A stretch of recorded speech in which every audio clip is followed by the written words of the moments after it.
Hello everyone, সপ্তমীর সন্ধ্যেটা আমরা কিভাবে কাটিয়েছি চলো তোমাদের সাথে শেয়ার করি।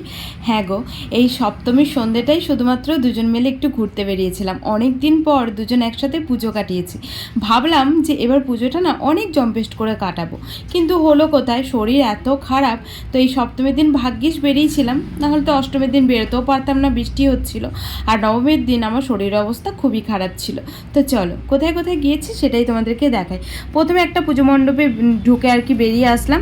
তো আমাদের এখানে না কাছাকাছি ওই 6 থেকে 7টা ঠাকুর হয়, তারপরেই না যে ঠাকুরগুলো হয় সব দূরে দূরে, মানে 1 ঘন্টা 1.5 ঘন্টা পথ অতিক্রম করে। তাই আর কি কাছের ঠাকুরগুলো কি দেখলাম, আর আমি যেমন তেমনভাবেই রেডি হয়ে চলে এসেছি। আসলে আমার দোকানের সামনে এক জাগরণ হচ্ছিল, তো ওখানে বসে বসে দেখছিলাম। হঠাৎই সঞ্জু বললো চলো তাহলে একটু ঘুরে আসি। কাস্টমার সন্ধ্যে থেকে বেশ ভালোই ছিল, তো কিছু কাস্টমার করার পর সবাই দেখছি ঘুরতে বেরিয়েছে। মন তো তখন আর মানে না, না যেহেতু বরের কাছে আছি, তাই আর কি দোকান বাড়ি দিয়ে চলে এসেছিলাম। তাই যেমন তেমনভাবেই চলে এসেছি। আমি দেখছি কাছের ঠাকুরগুলোই তো দেখবো, কালকে দূরের ঠাকুরগুলো দেখতে যাবো। আমি তো আর জানি না যে বৃষ্টি হবে, তার সাথে সাথে আমার শরীরও খারাপ করবে। এই যে দেখতে পাচ্ছ, লোভে পাপ, পাপে মৃত্যু মানুষের। তো আইসক্রিম দেখে লোভ সামলাতে পারিনি, তারপর আইসক্রিম খেলাম, কিন্তু ভালো খুব একটা ছিল না। অল্প একটু খেয়ে আবার সঞ্জুকে দিয়ে দিয়েছি, সঞ্জুও খেতে পারেনি। তারপর তো ফেলে দেওয়া হলো। তারপর আবার একটা পুজো মণ্ডপে চলেছিলাম। এখানে বেশ বড় করেই মেলা টেলা বসেছিল। এই এরিয়াটা বেশ অনেকটাই বড় ছিল জানো তো, আর প্রচুর ভিড় ছিল, বেশ ভালো লাগছিল। এখানে না পুজো মণ্ডপে আসলেই বোঝা যায় পুজো, না হলে তো বোঝা যায় না।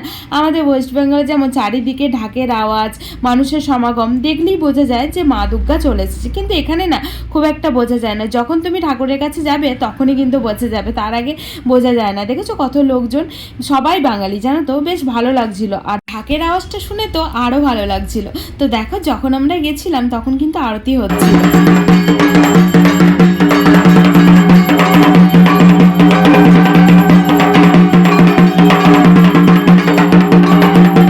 জানো তো, এই 2-3 বছর ধরে আমার তেমনভাবে দুর্গাপুজোটা আনন্দ হয় না, তবে এইবারটা নিয়ে না আমি একটুখানি এক্সাইটেড ছিলাম। যেহেতু বরের সাথে আছি প্রায় 3 থেকে 4 বছর পর মনে হয় বরের সাথে একসাথে পুজো কাটাচ্ছি।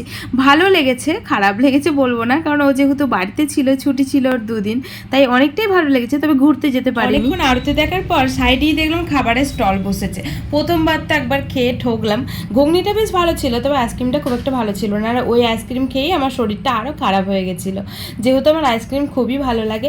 আর এখানে এই যে চাউমিন অর্ডার দিয়েছিলাম, কিন্তু চাউমিনে জানো কি হয়েছে, একটা সেই গন্ধ পোকাগুলো হয় না, সেইগুলো পেয়েছিলাম কিছুটা খাওয়ার পর।